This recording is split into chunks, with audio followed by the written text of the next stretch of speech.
주요 뉴스입니다. 인사청문회에서 이해훈 후보자 부정청약 의혹에 대해 부인하며 새로운 이유를 제시했습니다. 자, 관련된 내용 잠시 후 자세히 전해드립니다. 정청래 민주당 대표 조국 혁신당과 합당을 제안한 이후에 뒷감당 수습에 안간힘을 쓰는 모습입니다. 반청 진영의 거센 반발, 그 내막을 취재했습니다. 개인정보를 침해한 쿠팡의 주주들이 급기야 한국 정부를 욕하며 손해를 물어내라고 큰 소리를 치고 나섰습니다. 무슨 일일까요?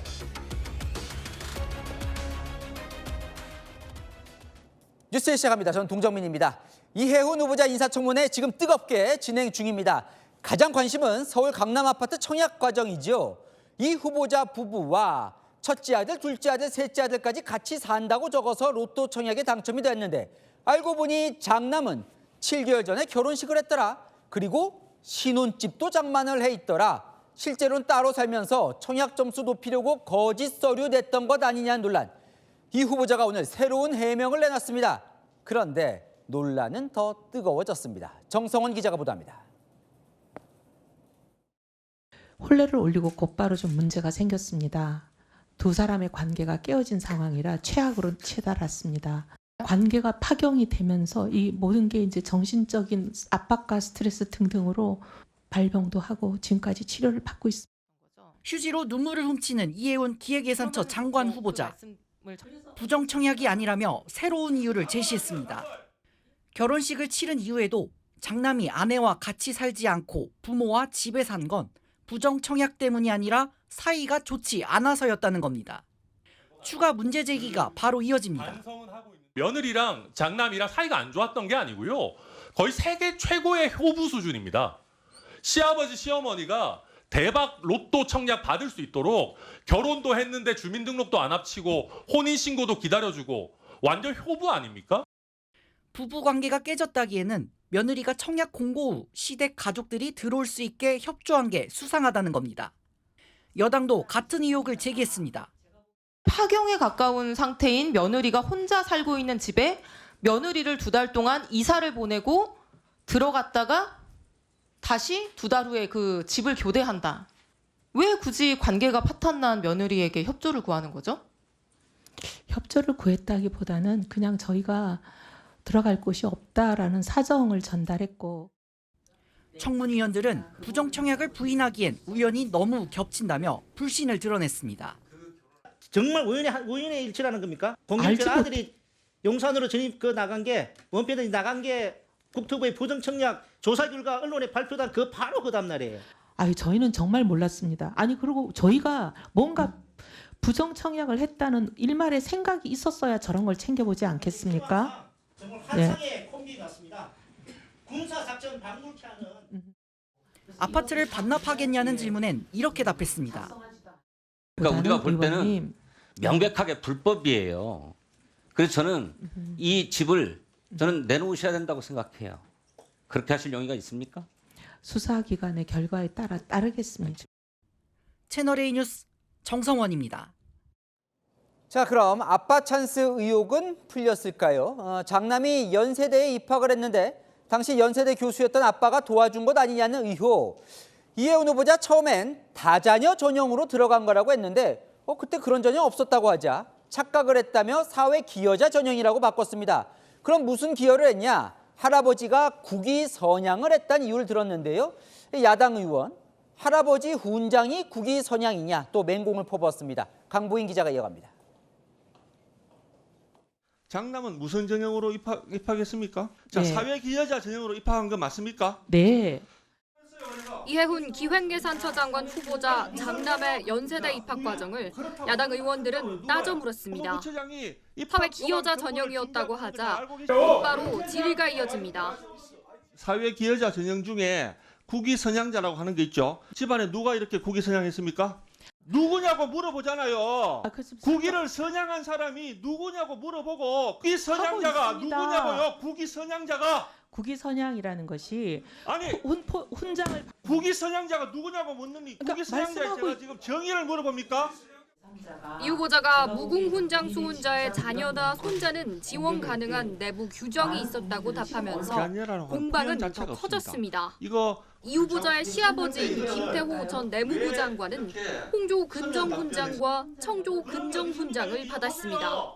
할아버지가 우리나라의 내무부 장관을 했다, 우리나라의 훈장을 받았다, 이게 우리나라의 국위를 서양했다고 할 수 있습니까? 이런 걸 통해 가지고 부정 입학을 했다는 거, 이게 지금 오늘 후보자가 그대로 자백하고 있는 겁니다. 그 기준은 제가 만드는 규정이 아니고 학교가 만든 규정입니다.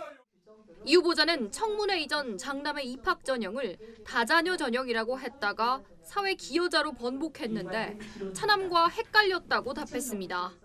17년 전 일이라 정확하게 기억을 못했습니다. 그리고 아들이 셋이다 보니 그중에 누구였는지 기억을 못했고 연세대는 국회에 장남 입학 자료 요청해 보관 기한이 지나 관련 자료를 폐기했다고 밝혔습니다. 채널A 뉴스 강부인입니다. 서류를 냈을 때 오늘 청문회장에선 이해훈 후보자 면전에서 이 보좌관 갑질 녹취 음성이 재생이 됐습니다. 이 후보자 어떤 반응을 보였을까요? 손인혜 기자입니다. 동영상 하나 보고 가겠습니다. 야! 네가 무슨 판단을 해? 네가 무슨? 너 뭐 IQ 한 살이야? 너 그렇게 똥오줌을 못 가려? 아, 말 좀 해라! 내가 정말 널 죽였으면 좋겠다. 후보자님, 야! 이렇게 말하시면 안 되는 거 아닙니까? 그때 그 인턴이 몇 살쯤 됐는지 알고 계십니까? 그건 모르겠습니다. 어렵다는 건 알고 있습니다. 이해훈 후보자 면전에서 보좌진 갑질 녹취 음성을 튼 야당. 고성을 똑같이 따라한 뒤 이중적 태도를 지적한 겁니다. 후보자님 장남이랑 동년배 뻘이라고 합니다. 하면서 아들 생각이 안 났을까? 청문회용 목소리와 이게 갑질하실 때 목소리가 달라요. 또 목소리의 이해훈입니까? 음성이 청문회장에 울려 퍼지자 이 후보자는 연거푸 물을 마시고 허공을 응시하는 모습도 포착됐습니다. 국민의힘은 맹공했습니다. 휴대폰에 의원님 이름이 딱 뜬다, 후보 이름이 뜬다 그러면 두 손이 벌벌 떨렸대요. 공황장애, 안면 마비치 걸린 직원도 있답니다. 이해훈 후보자의 보좌진들은 저에게 이런 이야기를 했습니다. 악마를 보았다고 합니다. 이 후보자는 사실이 아닌 부분이 너무 많다고 반박하면서 일부 당사자에게는 이미 사과했다고 주장했습니다. 그러고 나서 바로 사과했습니다. 그때는 안 받아들인 줄은 몰랐고요. 지금도 이번에는 연락을 직접 하면 또 제2의 가해가 될까 봐 오히려 국민의힘이 전직 보좌진을 압박하고 있다고 반격도 했습니다. 지금 국민의힘에 소속되어 있는 옛날 제 전직 보좌진들에게 뭘 얼마나 압박을 하는지 저도 다 듣고 있습니다. 지금 보좌직원들이 그런 무의진술을 했다고 얘기를 하시는 겁니까? 압박을 하다뇨. 다른 취소하세요. 아니 그 부분은 의원님께 오해를 하게 했다면 죄송합니다. 채널A 뉴스 손인혜입니다. 보신 것처럼 오늘 청문위원들 누가 여당이고 야당인지 헷갈릴 정도였습니다. 여당 의원들도 매섭게 검증에 날을 세웠는데요. 같은 위원이지만 직전 이 구윤철 기획재정부 장관 인사청문회 때와는 확연히 달랐습니다. 남영주 기자입니다. 질의 첫 마디부터 달랐습니다. 후보자님 지명 축하드리고 청문회 준비하느라 고생 많으셨습니다. 후보님 축하드립니다. 이제 나라 국간지기가 되셨는데 국민 눈높이에 맞춰 우리로서는 엄격히 검증할 수밖에 없습니다. 제일 중요한 국민의 눈높이, 국민의 판단 아니겠습니까?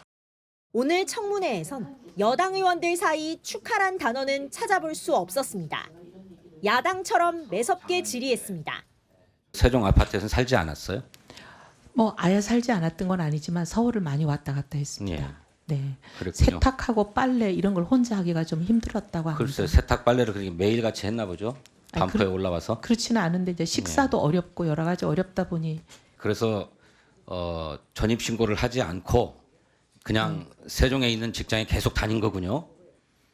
그렇지만 이제 그러니까 서울로 그거는 옮기려는 우리 계획이 있었기 때문에 주민등록법을 그렇습니다. 위반한 거잖아요. 변명이 안 될 것 같아요. 아니요. 명백하게 네. 주민등록법 위반인데. 발언 태도도 지적했습니다. 미혼으로 처리했는데 결과적으로 그것 때문에 당첨됐다면 미안하다 이렇게 얘기해도 국민이 납득할까 말까인데 이런 식으로 하시면 저 여당이라도 이걸 어떻게 후보자를 옹호해 줍니까? 계엄 옹호 발언 질타도 이어졌습니다. 내란의 실체를 제대로 파악하지 못했다. 근데 어떻게 국민들은 다 일일이 판단하시고 그 새벽에 다 나오셨을까요? 국민들께 사과할 용이 있으십니까? 네, 사과는 국민들이 오케이 하실 때까지 끊임없이 반복하겠습니다. 이 후보자는 탄핵 판결을 보고 잘못된 생각을 알게 됐다면서 지명받고 입장을 바꾼 건 아니라고 설명했습니다. 채널A 뉴스 남영주입니다.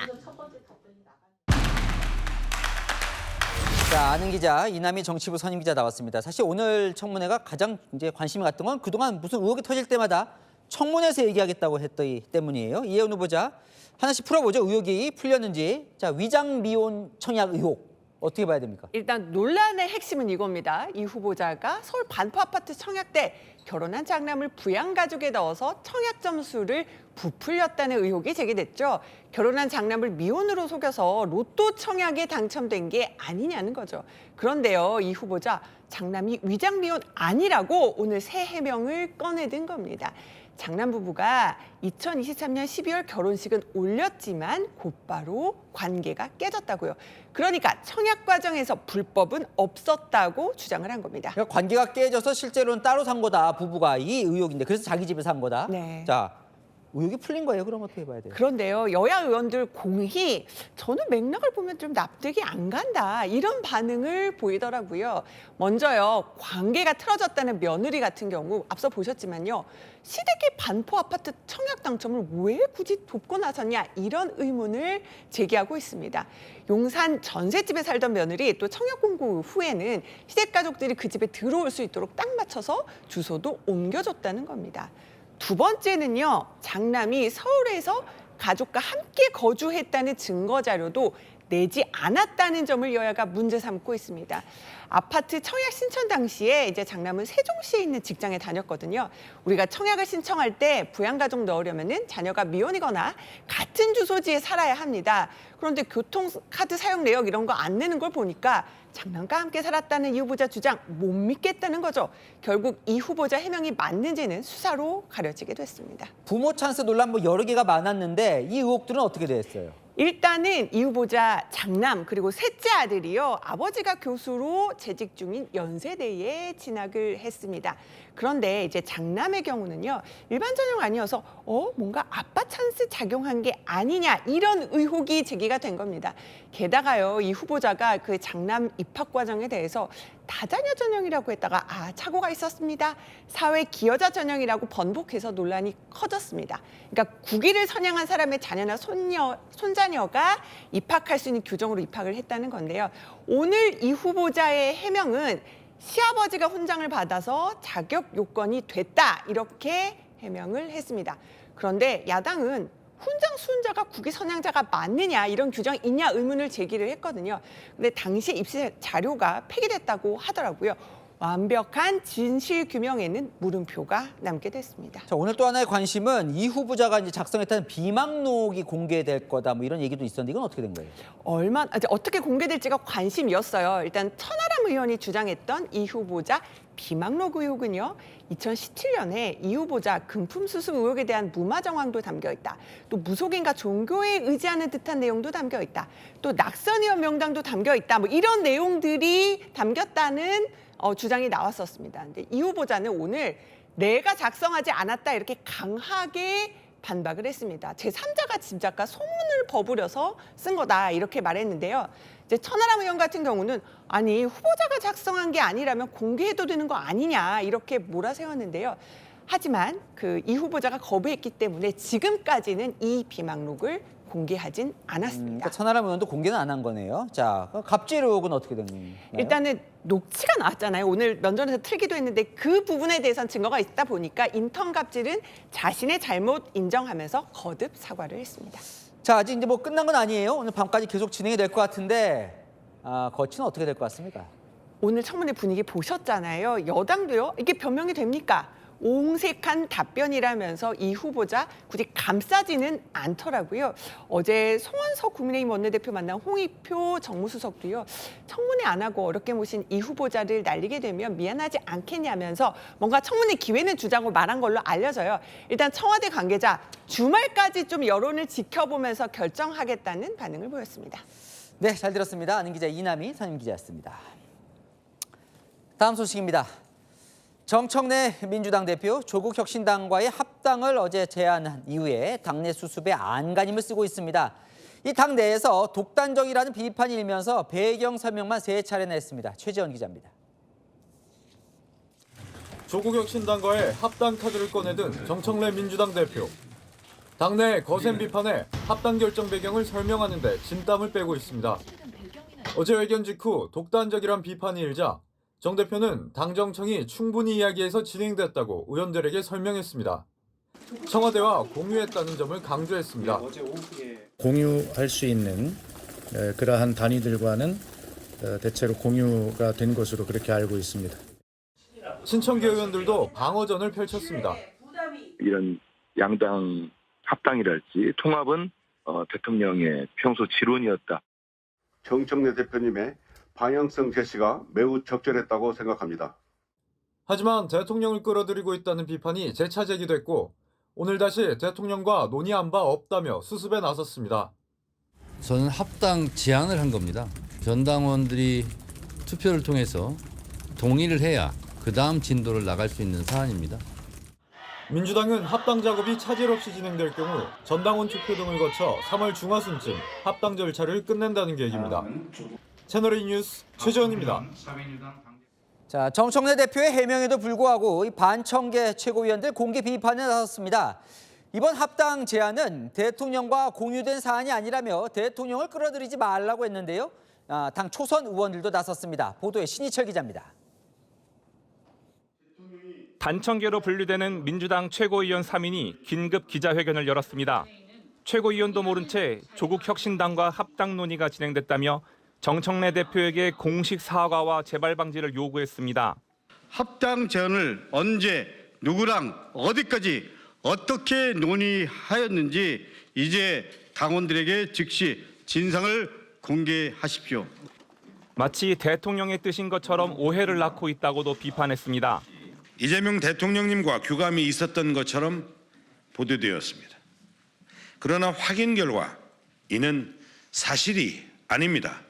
구체적인 협의가 있었던 것처럼 포장해서 얘기하는 것은 대통령이나 대통령실에 대한 굉장한 위험한 얘기고 시도다. 한친명 의원은 지도부가 독단적인 결정이라는 비판을 벗어나려고 대통령을 끌어들이는데 당무 개입 논란이 생기면 어떡할 거냐며 반발했습니다. 당내 초선 의원 모임인 더민처도 긴급 회동을 갖고 절차적 문제인식을 공유했습니다. 합당 관련해서 우리 당에 대해서 잘못 가고 있는 부분에 대해서 이렇게 가자. 채널A 뉴스 신희철입니다. 네, 아는 기자 정치부 이준성 기자 나와 있는데요. 자, 정청래 대표 어제 이제 합당을 제안한 후에 아주 수습에 좀 진땀을 흘리는 모습인데 어떻게 되는 거예요 지금? 네, 어제 오늘 급박하게 돌아가고 있는데요. 어제 오전 깜짝 합당을 제안한 정청래 대표. 의총 시작부터 SNS엔 의원들의 공개 불만으로 가득 찼습니다. 당대표가 내부 논의 없이 독단적으로 결정했다고요. 그러자 정청래 대표 의총장에서 당정청을 언급했습니다. 청와대도 안다는 취지였습니다. 의원들과 점심과 저녁을 함께 하면서도 말 못할 사정이 있지만 독단적으로 한 건 아니라는 취지로 해명했다고 합니다. 혼자 한 게 아니라는 식인데 홍익표 청와대 정무수석도 어제 오후 연락은 받았고 당 통합은 대통령의 평소 지론이라며 정 대표에게 힘을 실어줬습니다. 그런데 봉합이 안 되고 있습니다. 그러니까요. 오늘은 반청계, 친명 쪽이 많죠. 그쪽은 더 반발하는 것 같던데요. 예, 맞습니다. 그 이후에도 계속 보도가 쏟아지고 있는데요. 독대설이 또 돌았습니다. 이번 주 월요일 대통령과 당 지도부에 만찬이 있었는데 그거 끝나고 정 대표가 대통령을 따로 만나서 합당 관련 얘기를 했다는 내용이 나왔습니다. 마치 대통령이 합당을 함께 기획한 것처럼 비춰지면서 이거 너무한 거 아니냐 반발이 커졌습니다. 대통령을 정치적 논란의 한가운데로 끌어들였다. 친명계 강득구 최고위원 반발이 핵심입니다. 실제로 청와대에서도 통합 취지에 공감한다는 거지 언제 우리가 지금 이런 방식으로 통합하라 했냐며 불편해하는 기류가 감지됩니다. 결국 정청래 대표가요, 오늘 오후 1시에 알려왔습니다라는 이름으로 언론에 공지를 냈습니다. 합당 제의와 관련해 대통령과 전혀 논의한 바 없다고요. 근데 정 대표 측은 우리가 뭐 이런 거 자꾸 대통령 끌어들이는 거 아니다라고 얘기를 하는 것 같던데, 근데 이 반청계, 그러니까 친명계 쪽은 뭐예요? 그러니까 합당에 반대하는 거예요? 그렇지는 않습니다. 그 최근 논란이 됐던 1인 1표제 논란과 비슷하게 생각하시면 될 것 같은데요. 반청 쪽의 1인 1표제 취지에는 공감하는데 속내가 의심된다고 계속 말하고 있는데 합당도 똑같습니다. 취지는 공감하는데 결국 정 대표가 자기 정치하려는 거 아니냐 이런 의심이 있는 겁니다. 조국 혁신당한테는 발표 전날에 알려주고 반청인 최고위원들에겐 20분 전에 알려주는 게 맞냐는 겁니다. 여기서 자기 정치, 결국 8월에 예정된 다음 전당대회를 의미합니다. 1인 1표제를 연임에 유리해서 하려는 거 아니냐 의심하는 것처럼 합당하면 혁신당의 지지자 표가 정 대표 본인에게 유리하니까 합당하려는 거 아니냐 이런 이야기가 나옵니다. 한 반청 인사는 8월 전당대회 때 표를 행사하려면 6개월 전에 입당해야 하니까 서두르려는 거 아니냐. 친문이나 개혁 성향이 강한 혁신당 당원, 정 대표 본인에게 유리하다고 보는 것 같다. 이렇게 말하더라고요. 야, 그럼 이제 정청래 대표 측 얘기도 들어봐야겠죠. 뭐라 그래요? 예, 정 대표는 펄쩍 뛰고 있습니다. 8월부터, 그러니까 지난 8월이죠. 지난 8월부터 생각해왔던 거고 지방선거 승리를 위해서라는 겁니다.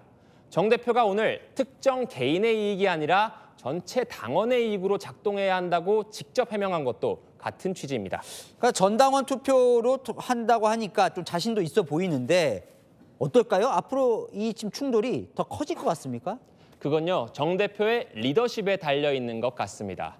일단 다음 주 의총에서 당내 의견을 수렴하는 로드맵을 제시하며 반발을 잠재우느냐가 1차 변수고 이후 조국 혁신당과 본격적인 합당 협상에 들어갔을 때 주고받는 과정이 있을 텐데 반청 진영에서는 통합 취지에는 찬성하니 지켜보겠지만 정 대표가 만약 자기 정치를 하려는 속내를 드러내면 참지 않겠다는 분위기입니다. 정 대표가 합당까지 성사시킬 수 있을지 시험대에 올랐습니다. 잘 들었습니다. 아는 기자 이준성 기자였습니다. 자, 다음은 강선우 의원 공천 헌금 의혹 수사 속보로 이어갑니다. 김경시 의원과 강 의원 전직 보좌관을 부른 뒤 이제 강 의원까지 소환하면서 정점을 찍은 경찰. 그런데 다시 오늘 강 의원 전 보좌관을 불렀습니다. 강 의원의 진술이 서로 달랐기 때문인데요. 뭐가 다른 건지 그 핵심 포인트 임종민 기자 보도 보시고 아는 기자 이어갑니다. 공천헌금 수수 의혹으로 경찰 조사를 받은 강선우 의원. 강 의원은 지난 2022년 1월 김경 서울시의원과 만나 쇼핑백을 받은 건 맞지만 현금 1억 원이 담긴 건 몰랐다고 진술한 걸로 파악됐습니다. 지퍼가 달린 쇼핑백을 열어보지 않고 집에 보관해두느라 몰랐다는 겁니다. 강 의원은 몇 달 뒤인 2022년 4월 더불어민주당 공천회의 날 김 시의원의 항의 전화가 오고서야 해당 사실을 인지했고 전 보좌관에게 여러 차례 돌려주라 지시했으나 이뤄지지 않아 반환이 늦어졌다고 주장한 걸로 전해졌습니다. 기존에 내놓은 해명과 같은 취지로 혐의를 부인한 겁니다. 강 의원은 1억 원을 아파트 전세 계약금으로 썼다는 의혹에 대해서도 계약금은 시부상 부의금으로 조달했다고 주장한 걸로 알려졌습니다. 경찰은 오늘 전 보좌관을 4번째 불러 강 의원 진술의 신빙성을 따져보고 있습니다. 강선우 의원 전세금 전달하셨습니까? 강 의원은 김 시의원이 쪼개기 후원금을 살포했다는 주장도 한 걸로 파악됐습니다. 알 수 없는 사람에게서 짧은 기간 수천만 원의 후원금이 들어와 살펴보니 김 시의원 추천으로 이뤄진 걸 확인해 즉시 돌려줬다는 겁니다. 이 같은 주장은 김 시의원의 금품 전달이 일방적으로 이루어졌다고 항변하는 과정에서 나온 걸로 전해집니다. 경찰은 강 의원의 추가 소환을 검토하고 있습니다. 채널A 뉴스 임종민입니다.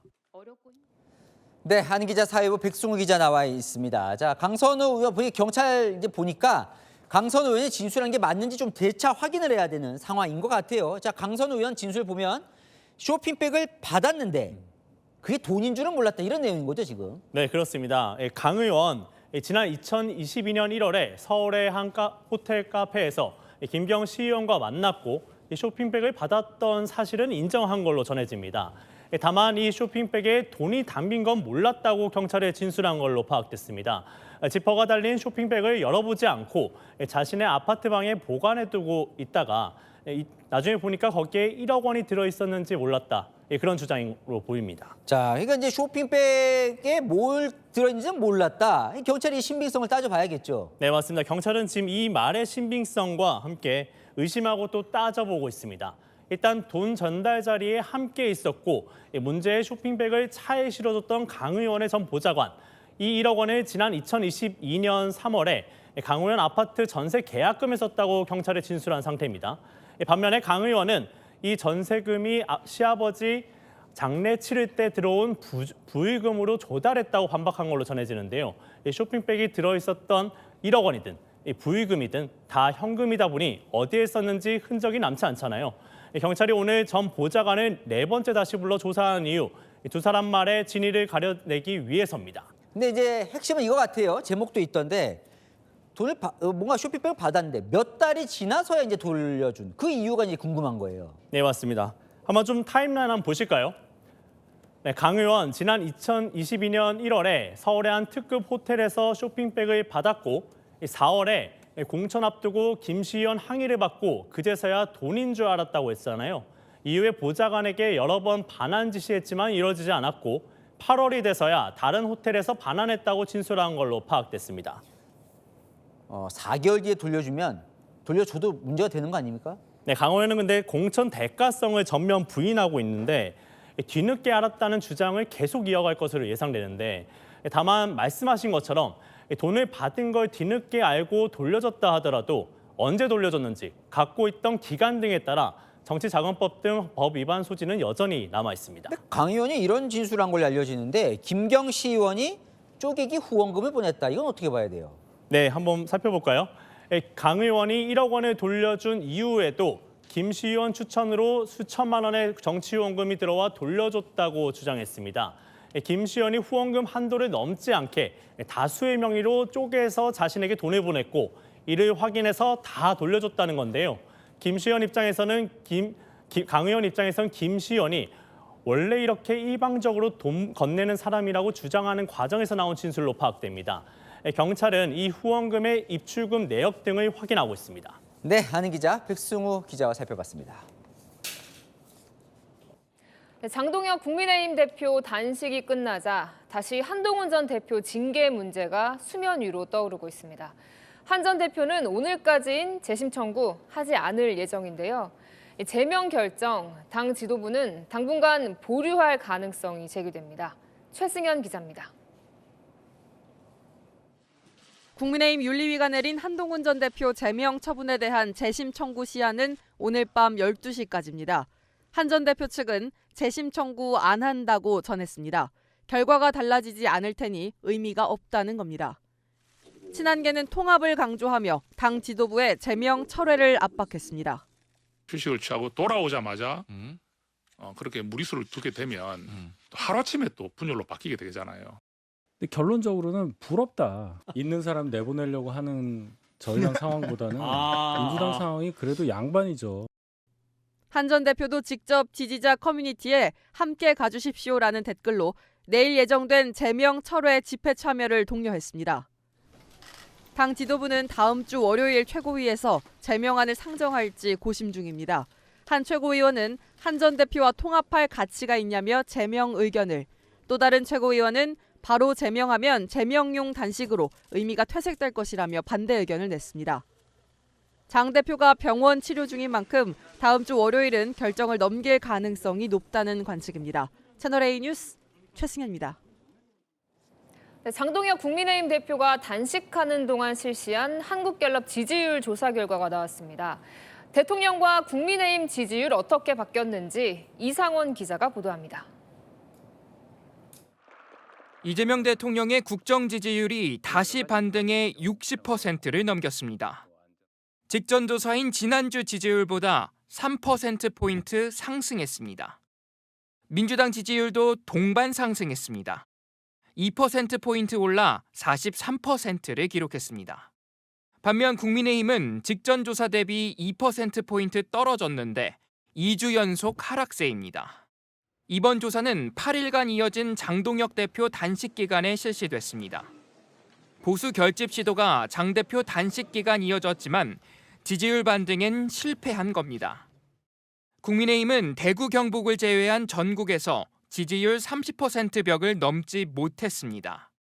대통령의 중국, 일본 방문과 코스피 5천 돌파 등 가시화된 성과가 여권의 호재로 작용한 반면 야권은 쌍특검 관철이나 당내 통합에 있어 구체적인 성과가 보이지 않았다는 게 전문가 분석입니다. 지금 국민의힘 입장에서는 민심의 공감대가 형성될 수 있고 국민의 눈높이에 가지 않는 한 어떠한 방법도 백약이 무효라는 격으로 변할 수밖에 없는 상황인 것 같습니다. 채널A 뉴스 이상원입니다.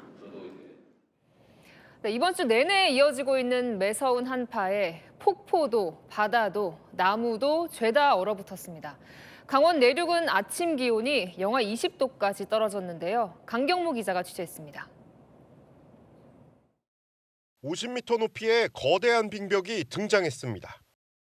절벽을 타고 떨어지던 폭포수가 그대로 얼어붙은 겁니다. 동호회원들이 빙벽을 한 발 한 발 오르며 스릴을 만끽합니다.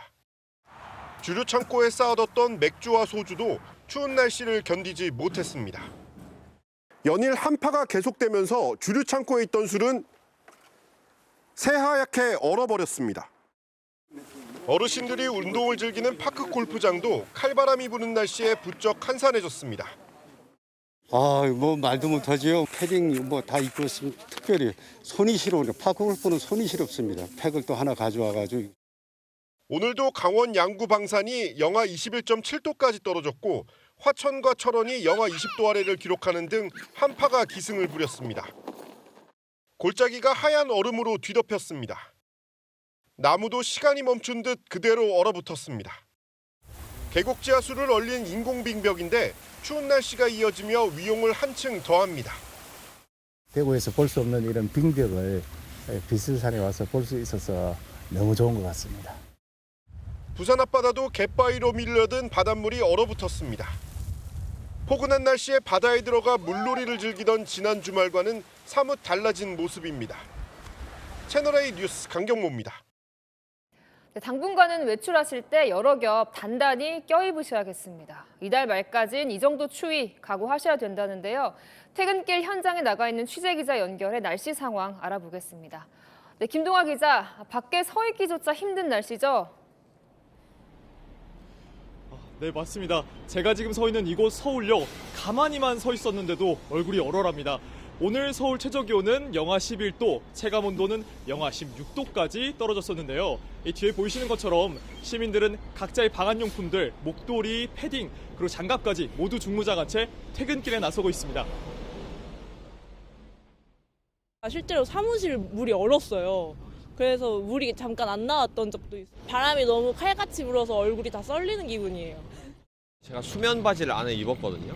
엄청나게 두껍게 입지 않으면은 밖에 나오기 약간 겁나는 날씨.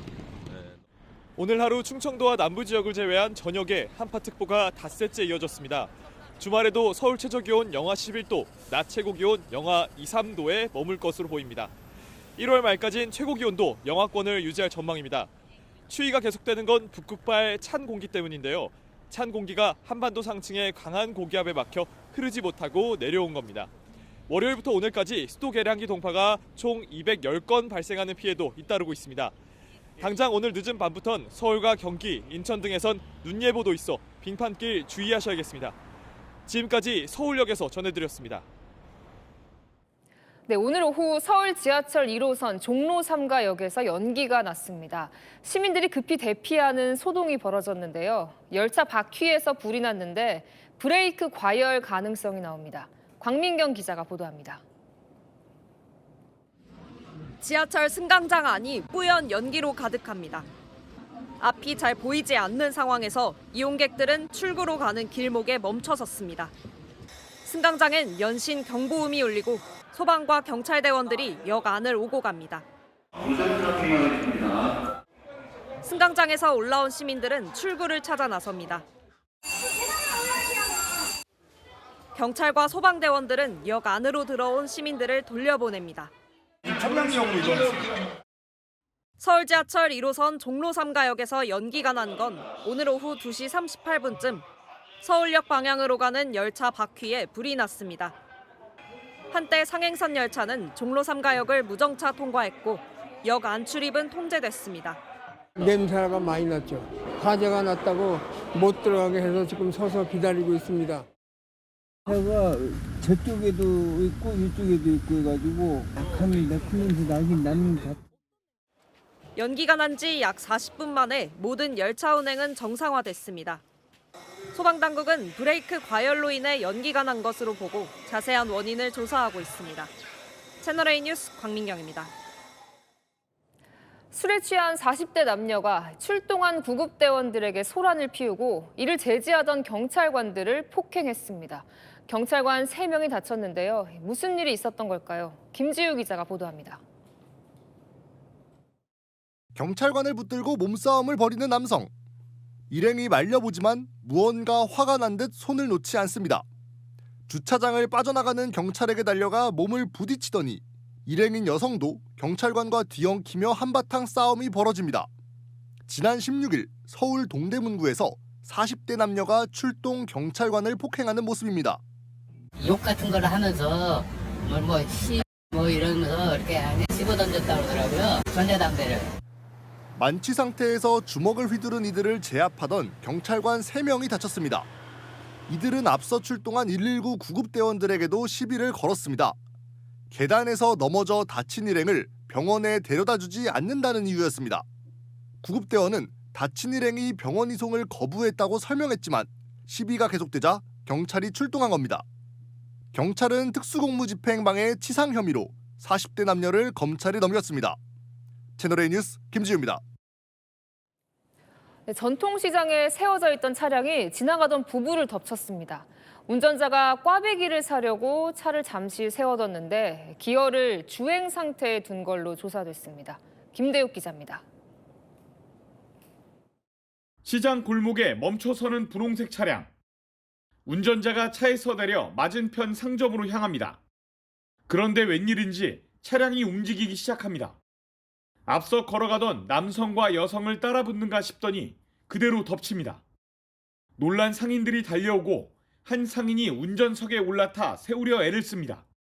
차량은 또 다른 차량을 들이받은 뒤에야 멈춥니다. 가슴바가 깔리니까 아저씨가 땡기다가 같이 그냥 깔린 거예요. 운전석에 사람이 없더라고요.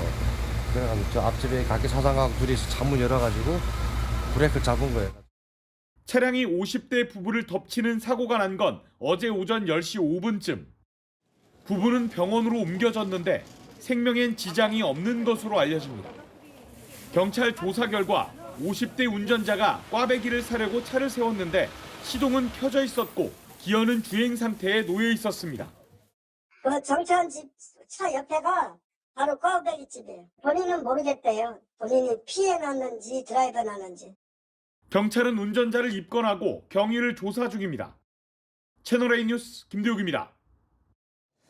비행기 안에서 썼던 이 휴대폰 보조 배터리 26일부터는 기내에서는 아예 금지됩니다. 홍지은 기자입니다. 공항에선 이미 안내가 시작됐습니다. 쓰는 건 괜찮은데 다음 26일부터는 아예 쓰는 것도 안 되고 이거 충전하는 것도 불가능합니다.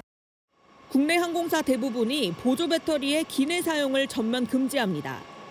기내 반입은 가능하지만 휴대전화나 태블릿 PC 등 전자기기 충전은 할 수 없습니다. 보조 배터리는 절연용 테이프를 부착하거나 비닐백에 넣어 소지해야 합니다. 제주항공은 어제부터 모든 항공기에서 보조 배터리 사용을 전면 금지했고 대한항공과 아시아나항공 등 한진그룹 소속 5개 항공사도 26일부터 시행에 들어갑니다. 보조 배터리로 인한 기내 화재 사고가 잇따르자 항공사들이 사용 행위 자체를 막은 겁니다. 시민들 반응은 엇갈립니다. 안전을 위해서는 맞는 규정이라고 생각을 합니다. 아무래도 보조 배터리 화재가 많이 일어나고 있으니까 어떻게 해서든 그 원인을 조금이라도 이제 차단을 하는 게 비행기 안에서 보내는 시간이 좀 긴 사람분들은 불편한 것 같아요. 전문가들은 사용 금지 규정을 위반한 경우 승객에게도 과태료 등 책임이 발생할 수 있다며 각별한 주의를 당부하고 있습니다. 채널A 뉴스 홍진입니다. 자, 요즘 젊은 세대들 그리고 외국인들까지 K 할머니 감성이 푹 빠졌다는데요. 새로운 트렌드를 장호림 기자가 취재했습니다. 진열대 디저트를 신기한 듯 쳐다보는 손님들. It's the traditional. Yes, Korean. The yuja. Yuja one? Yeah. No, this one is. 고른 간식은 이른바 할머니 입맛이라 불리는 메뉴들입니다. 드라마에 나온 전통 디저트 맛이 궁금해 직접 찾았습니다. Have the fresh fruit taste and then cheery, less sweet. Yes, yeah, I can see. 외국인들의 발길을 잡는 이 옷, 할머니 옷으로 불리던 김장조끼입니다. 유명 아이돌 스타들이 입고 나오면서 젊은 층은 물론 해외에서도 주목을 받았습니다. 꽃무늬 문양의 화려한 색상, 외국인들에게도 이색적인데요. 김장할 때 입는 옷으로 알려지면서 김치 요리 교실도 덩달아 인기입니다. 앞치마를 두르고 비닐 장갑을 낀 채 채소 손질에도 제법 능숙합니다. It refers kind of like spring cabbage, but actually we eat it, enjoy it from the winter. 색다른 경험에 만드는 과정 하나하나를 휴대전화로 남기기 바쁩니다. They were like making the kimchi, but also with like the ajuma like style. Well, I was missing the best. I was missing the outfit. 먹고 입고 만드는 한국의 일상이 세계인의 호기심을 사로잡고 있습니다. 채널A 뉴스 장호림입니다. 저렴하게 한 끼를 해결할 수 있는 1,500원 피자, 1,500원 김밥집에 사람들이 몰리고 있습니다. 고물가 시대의 1,000원 음식점 경쟁, 윤수미 기자가 취재했습니다. 퇴근길 직장인들의 발걸음이 조각 피자집 앞에 멈춥니다. 요즘 다른 게 다 비싸니까 그냥 한 조각에 뭐 한 2, 3천 원 사이면 괜찮은 것 같아요. 5점 만점에 4점 정도. 저도 지금 사회 초년생이어가지고 아무래도 뭔가 이쪽은 아무래도 여의도는 물가가 좀 비싸다 보니까 그래서 조금 간단하게 먹으려고 하고 있어서 이런 데가 많아지면 좋은 것 같아요. 빵위를 가득 덮은 치즈, 이 피자 한 조각은 1,500원입니다. 페퍼로니, 불고기 등 다양한 토핑이 올라가도 최대 3,500원이면 한 끼를 해결할 수 있습니다. 지하철 역사한 빵집도 1,000원을 전면에 내걸었습니다. 콘브레드, 깨찰빵, 머핀 등 먹음직스러운 빵을 고르는 손길이 분주합니다. 간단하게 한 끼를 해결하려는 수요는 또 있습니다. 1,500원짜리 꼬마 김밥도 인기입니다. 크기는 줄였지만 가격은 낮추고 속은 꽉 채웠습니다. 밥하고 내용물이 거의 반반. 내용물이 많이 들어가서 맛있다고 드시는 거지. 싸서 고물가 시대 1,000원대 음식까지도 이제는 맛과 가격을 둘러싼 경쟁이 치열해지고 있습니다. 채널A 뉴스 윤수민입니다. 네, 쿠팡 주주인 미국 투자 회사들이 우리 정부를 상대로 국제 투자 분쟁 의향서를 냈습니다. 쿠팡은 한국 국민에게 구세주 같은 존재라며 대통령에 대한 비난까지 담겼습니다. 최주연 기자가 보도합니다. 쿠팡 미국 투자사들이 정부를 상대로 제출한 국제 투자 분쟁 ISDS 중재 의향서입니다. 쿠팡에 대해 한국인들은 쿠팡 없이 살 수 없다며 기저귀가 필요한 젊은 부모와 식료품이 떨어진 노년층에게 구세주 같은 존재라고 주장합니다. 쿠팡 개인정보 유출 사고 이후 범정부 차원에서 강도 높은 압박을 가하자 투자사들이 소송할 수 있는 사전 경고에 나선 겁니다. 그 사람들 처벌을 전혀 두렵지 않을 겁니다. 그러니까 그런 데는 합당한 경제적 부담을 지어줘야. 투자사들은 어제 이재명 대통령과 법무부 관계자 명의로 중재 의향서를 전달했습니다. 우리 정부가 쿠팡 제재를 거론한 건 부당한 위협이고 이로 인해 미국 투자금이 추가로 사라질 수 있다고 주장하는 내용이 담겼습니다. 특히 손해배상액이 우리 돈으로 수천억 원에 달할 것이라고 압박했습니다. 쿠팡 측은 당사 입장과는 무관하며 모든 정부 조사 요청에 임할 것이라고 반박했습니다.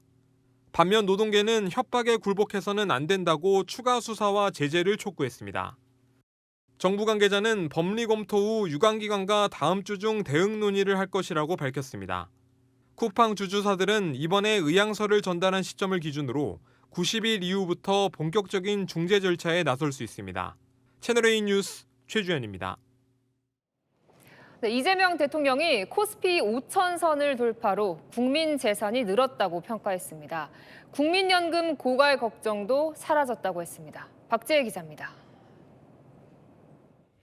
이재명 대통령이 코스피 5,000선 돌파와 함께 국민연금 고갈 우려가 사라졌다고 평가했습니다. 국민연금이 우리나라 기업들 주식을 가지고 있는데 그게 뭐 한 250조 원 정도 늘어나서 최소한 여기 있는 분 대부분은 연금 고갈 걱정 안 해도 되지 않을까. 실제 국민연금 투자 수익률은 국내 주식이 78%로 가장 높습니다. 복지부 관계자는 지난해부터 코스피 상승으로 기금 고갈 연도가 미뤄졌다고 판단한다고 설명했습니다. 국민연금 기금 운용위원회는 오는 26일 올해 첫 회의를 열고 국민연금 운용 방안을 논의합니다.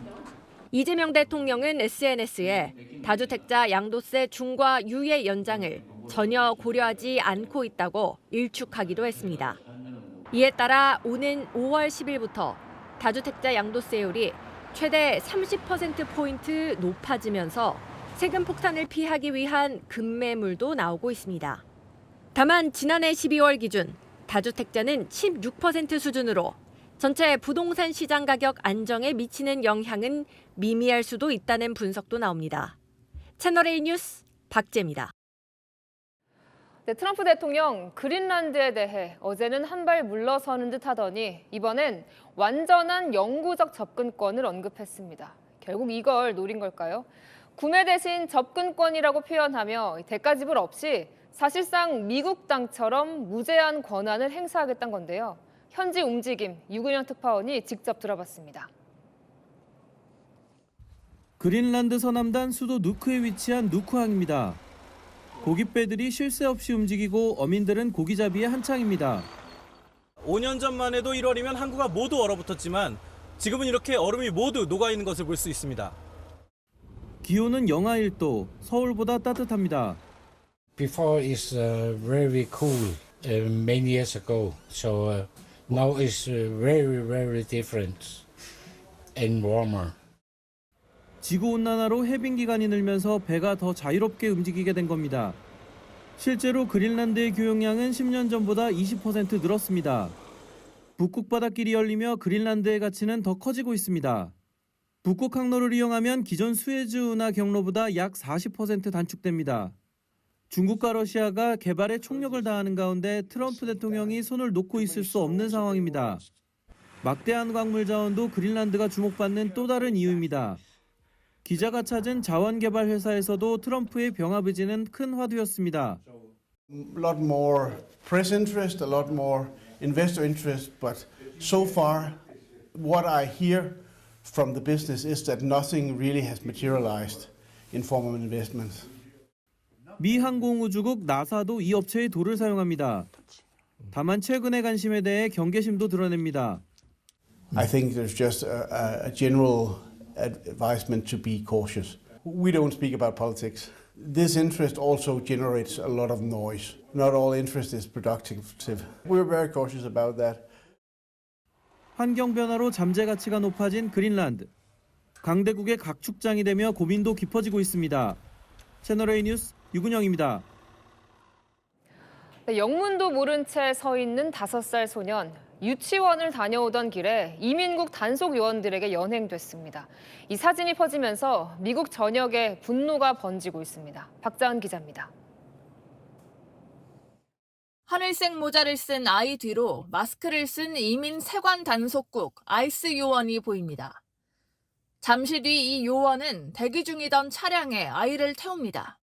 현지 시각 지난 20일 유치원이 끝나고 집에 가던 5살 리암 라모스가 아이스에 구금됐습니다. 당초 체포 대상은 아이의 아버지였습니다. I heard a neighbor say there's a kid, and then these agents were one kneel down and was pointing at the door for him to knock at the door.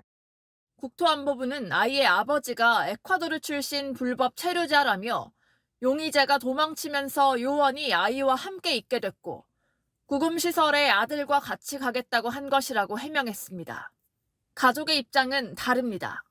Family was not eluding ICE in any way. They were following all the established protocols, pursuing their claim for asylum, showing up for their court hearings, and posed no safety, no flight risk, and never should have been detained. Ice out! Now! Ice out! Where do we want it? Now! 미 전역에서 이민자 단속 항의 시위가 계속되는 가운데 이곳 미네소타에서만 약 3,000명이 체포된 것으로 알려집니다. 채널A 뉴스 박자은입니다. 네, 다보스 포럼에 참석한 일론 머스크가 미래의 모습을 예측했습니다. 올해 말이면 미국 내에서 로봇택시가 널리 보급될 거라고 말했습니다. 장하연 기자입니다. 일론 머스크 테슬라 CEO가 세계 경제 현안을 다루는 최전선 다보스 포럼에서 로봇 시대가 바로 코앞까지 왔다고 선언했습니다.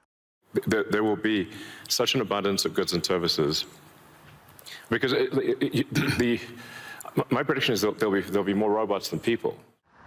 그러면서 테슬라의 핵심 사업 계획을 공개했습니다. And Tesla's rolled out sort of robotaxi service in a few cities and will be very widespread by the end of this year within the U.S. By the end of next year, I think we'll be selling humanoid robots to the public. 다만 실제 제조 현실과 규제와 허가 장벽 같은 게 제약이 될 수 있다는 분석도 나옵니다. 실제로 테슬라의 로봇택시 관련 일정은 반복적으로 지연돼 왔습니다. 지난해 텍사스 오스틴에서 사람이 동승하는 형태로 처음 운행을 시작했지만 예상보다 실제 배치된 차량 수는 줄었고 캘리포니아에서는 운전자 없이 시험 운행할 수 있는 허가를 받지 못한 상황입니다. 하지만 머스크는 오늘 자신의 SNS에 사람 없이 운행되는 로봇택시 영상을 올리며 자신감을 내비쳤습니다. 채널A 뉴스 장하연입니다. 네, 일본 중의원이 해산됐습니다. 이제 일본 전국은 다음 달 8일 열리는 조기 총선 모드로 전환됩니다. 높은 지지율을 등에 업은 다카이치 총리가 승부수를 던진 건데요. 도쿄 송찬욱 특파원 연결해 자세한 상황 짚어보겠습니다. 네, 송 특파원, 그럼 일본 국회는 지금 어떤 상태입니까? 네, 제 뒤로 보이는 건물, 이 중의원이 있는 일본 국회의사당입니다. 네, 지금 보시는 것처럼 원래 같으면 오늘부터 150일간의 정기 국회가 시작돼서 예산안 심의 등으로 분주해져야 하는데 이렇게 고요한 상태입니다. 먼저 오늘 오후 1시에 있었던 중의원 해산 상황 영상으로 보시죠. 日本国憲法第7条により衆議院を解散する。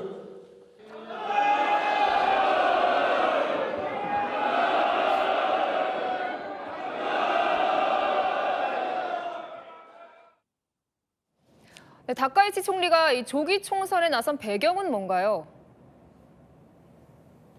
네, 다카이치 총리 이번 선거에 자신의 거취를 걸겠다고 했었죠. 이 70% 안팎의 높은 지지율을 토대로 자신의 재신임을 묻고 또 여당 의석수를 안정적인 과반으로 늘려서 국정 동력을 확보하겠다는 겁니다. 해산 전 이 중의원 의석수를 보면 자민당과 일본 유신회 등 열린여당 과반을 겨우 한 석 넘긴 233석입니다. 중일 갈등에 따른 경제적 악영향 등으로 민생이 어려워지면 지지율이 흔들릴 수 있는 만큼 그 전에 조기 선거라는 승부수를 던진 걸로 해석됩니다. 그런데 오늘 중의원 해산 때 야당은 관행인 만세 삼창을 안 했는데 다카이치 총리의 결정에 동의할 수 없다는 항의로 보입니다.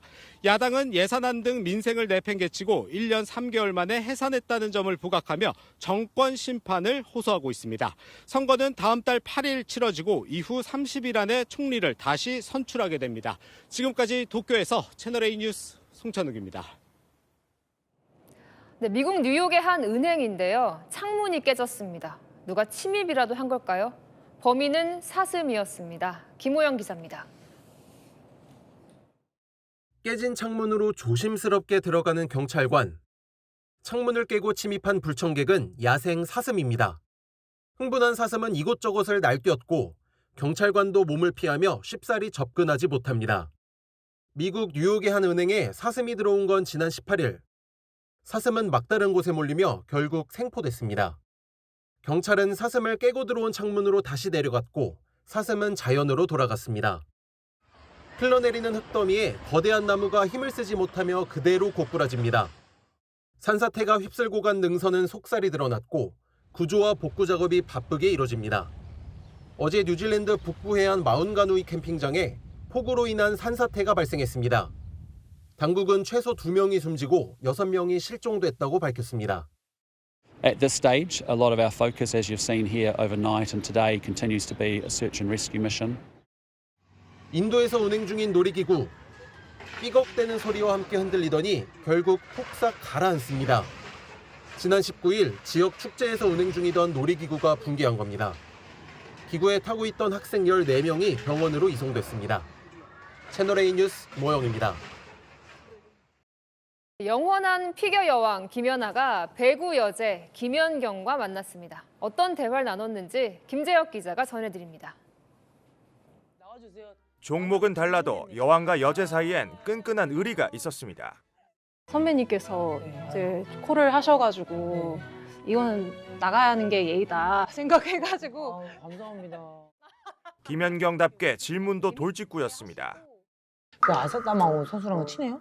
친하다고 하긴 뭐한 거고 개인이다 보니까 철저히 뭔가 인사는 하지만 라이벌이라 그래야 되나? 약간 어쨌든 그런 구조였잖아요. 일본. 엄청 막 집요하게 비교 분석하면서 왜 막 하나하나 비교하고 또 그 선수랑 뭐 나이도 비슷하고 막 최고의 자리를 지켰던 둘은 은퇴 직후의 모습도 비슷했습니다. 그 운동이 늘 걱정과 근심과 그런 고민들이 항상 있는데 그거 없이 그냥 내가 편안히 쉴 수 있다는 거? 내일 걱정 없이 살 수 있다는 게 너무 크더라고요. 뭐 특별히 안 해도 아마 그거를 좀 느끼고 계시지 않을까. 저는 이제 은퇴하고 나서 야식도 먹고 제가 먹고 싶은 거, 그다음에 술도 제가 좋아하거든요. 그래서 이제 이때까지 못 마셨던 걸 이제 다 퍼 마시고 이제 야식을 먹었는데 이제 그러고 나서 건강검진했는데 골지혈증, 그다음 간 수치 높아지고. 두 사람은 서로 종목을 바꾼 모습도 상상했습니다. 세터 포지션이 잘 어울리지 않을까. 그 포지션이 되게 두뇌 싸움도 많이 해야 되고 피겨를 하면 점프를 엄청 잘 뛰시겠네 이런 생각을 많이 하긴 했어요. 채널A 뉴스 김재혁입니다. 기나긴 한파가 멈출 줄을 모릅니다. 이번 주말에도 내내 영하권으로 전국이 꽁꽁 얼어붙겠습니다. 내일 아침 서울 영하 11도, 바람이 강해 체감온도는 영하 15도까지 내려가고요. 낮에도 서울 영하 2도, 체감 영하 6도에 그칩니다. 어린이나 노약자는 장시간 외출을 삼가는 게 좋겠습니다. 다음 주에는 아침 기온이 조금 올라갈 텐데요. 그래도 여전히 영하권의 평년 기온 밑돌겠고요.